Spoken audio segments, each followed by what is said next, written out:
Charmy Vicenia sa iyong makabuluhang mensahe. Tunay po kayong naging inspirasyon sa bawat isa at nagsilbing paalala sa ating lahat ng kahalagahan ng pagpupursige at determinasyon. Ngayon ay inaanyayahan ko po ang ating punong guro, Ginoong Cyril E. Del Valle, puno ng kagawarang akademiko, Ginang Christy L. Peña, tagapag-ugnay ng kagawarang technical vocational, Binibining Janelle D. Bernesca, at Administrative Officer 4, Ginoong Christopher J. Grutas, upang iabot ang plake ng papuri sa ating panauhing pandangan bilang pasasalamat sa kanyang presensya at sa suporta sa makasaysayang araw na ito. Hayaan po ninyong basahin ko ang nilalaman ng plake.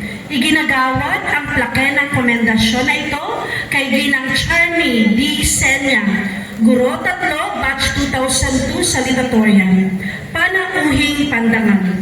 Bilang pagkilala at taus-pusong pasasalamat sa iyong makabuluhang presensya, pagbabahagi ng kaalaman at inspirasyong ipinagkaloob sa mga mag-aaral, guro at sa buong pamayanan ng paaralan sa seremonya ng ika-11 paglilipat antas ng pambansang mataas na paaralang vokasyonal ng Magallanes na nakatuon sa temang Pilipinong nagsisipagtapos, handang mamuno ng may kakayahan at mabuting pagkatao.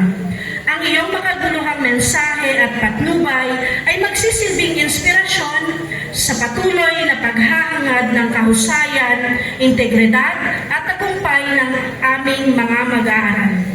Iginagawad ngayong ika-26 ng Marso 2026 sa Pambansang Mataas na Paaralang Vokasyonal ng Magallanes, Binisitahan del Norte, Magallanes, Sorsogon, nilagdaan ang aming punong guro, Cyril E. Del Valle, punong guro 2.